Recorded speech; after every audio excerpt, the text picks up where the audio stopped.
Shalom bien-aimés dans le Seigneur, nous sommes dans la joie de nous retrouver au pied du Grand Roi pour notre méditation quotidienne. Nous sommes le vendredi 5 avril 2024 et nous vous saluons au nom de notre Seigneur et Sauveur Jésus-Christ.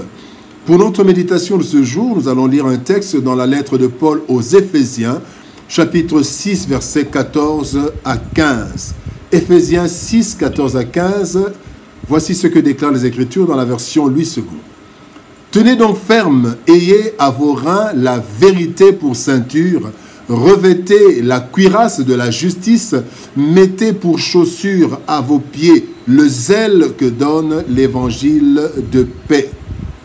Les armes spirituelles, première partie.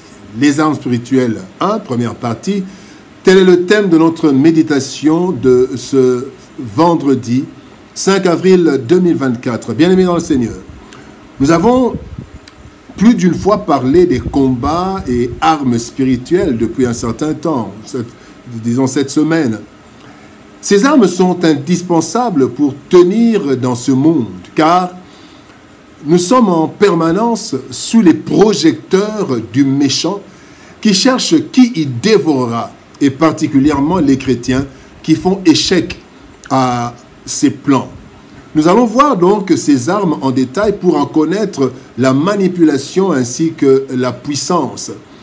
Pour ce premier jour, cette première partie, nous allons parler de 3 premières armes citées dans le verset du jour, qui sont en fait des armes défensives qui nous mettent à l'abri des assauts de l'ennemi que nous ne connaissons pas toujours et dont nous ignorons les stratégies. Ces armes sont la vérité, la justice et le zèle de l'Évangile. Voyons alors l'importance et le fonctionnement de ces armes dans le combat spirituel permanent de chacun de nous.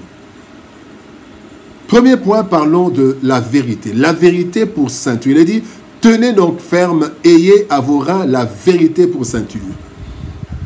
2 Corinthiens chapitre 13, verset 8 nous dit, car nous n'avons pas de puissance contre la vérité, nous n'en avons que pour la vérité. Bien-aimés dans le Seigneur, la ceinture est un élément très important de l'habillement.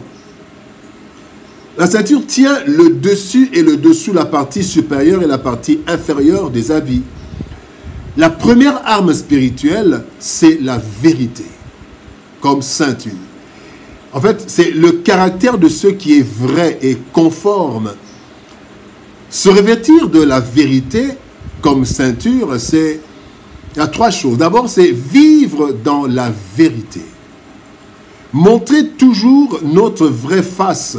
Ne pas être hypocrite et prétendre être autre chose que nous sommes. Nous devons montrer ce que nous sommes, vivre ce que nous sommes. Dans Jacques chapitre 3, verset 17, la Bible dit « La sagesse d'en haut est premièrement pure, exempte de duplicité et d'hypocrisie. » Être vrai, vivre vrai. Deuxième chose, porter la ceinture de vérité, c'est dire la vérité, quoi qu'il nous en coûte. Dans le langage, dans le témoignage, nous devons dire la vérité. La Bible dit dans Éphésiens chapitre 4, verset 25, « C'est pourquoi renoncez aux mensonges et que chacun de vous parle selon la vérité à son prochain. » Porter la ceinture de vérité veut dire aussi aimer et accepter la vérité, même si elle peut être blessante.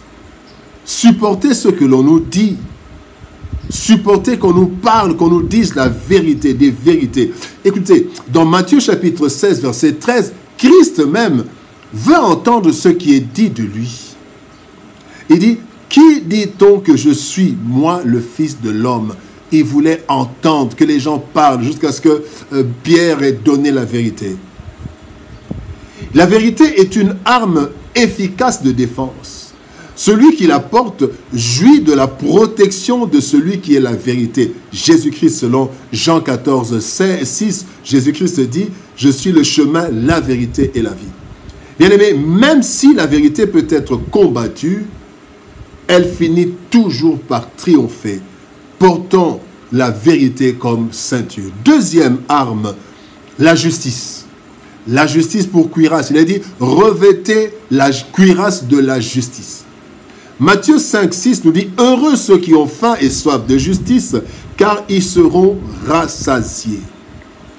La cuirasse protège le cœur, les poumons, le foie.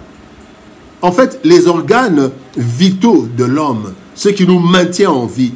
La justice, qui est le respect des droits de chacun et de ce que Dieu veut, élève une nation. Et celui qui pratique la justice, bien-aimé, celui qui pratique la justice en goûtera les fruits, selon qu'il est écrit dans Galates chapitre 6, verset 7, que l'on récolte ce qu'on a semé. La justice ne nous protège pas lorsqu'on en parle, lorsqu'on critique ceux qui ne la pratiquent pas. Mais plutôt la justice nous protège quand, nous aimons la justice, aimer la justice. Hébreux chapitre 1er, verset 9 dit, « Tu as aimé la justice et tu as haï l'iniquité, c'est pourquoi, ô Dieu, ton Dieu t'a oint d'une huile de joie au-dessus de tes égaux, parce que tu as aimé la justice. » Porter la cuirasse de justice, c'est aussi pratiquer la justice, parce qu'on peut aimer la justice sans la pratiquer. Or, dans Michée chapitre 6, verset 8, il est dit, « Ce que l'Éternel demande de toi, c'est que tu pratiques la justice. » Appliquer la justice dans nos familles, dans nos foyers, partout, appliquer la justice. Et quand on aime et on pratique la justice, nous pouvons aussi, en fait, porter la justice, porter la cuirasse, c'est promouvoir et défendre la justice.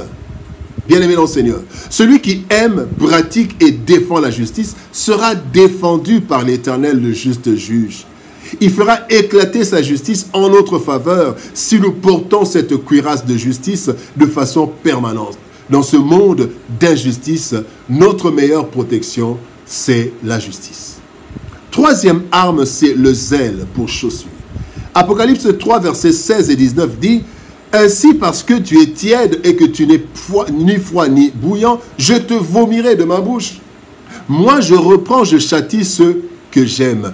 Aie donc du zèle et répands-toi. » Le zèle est une vive ardeur pour le maintien ou le succès de quelque chose, le succès des intérêts de quelqu'un.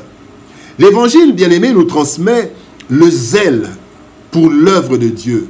Et la Bible nous recommande ceci dans Romains chapitre 12, verset 11. Il a dit, « Ayez du zèle et non de la paresse, soyez fervents d'esprit, servez le Seigneur. » Dans l'Ancien Testament, nous avons l'exemple de Phinées, qui par son zèle a ôté le mal d'Israël et Israël a été protégé.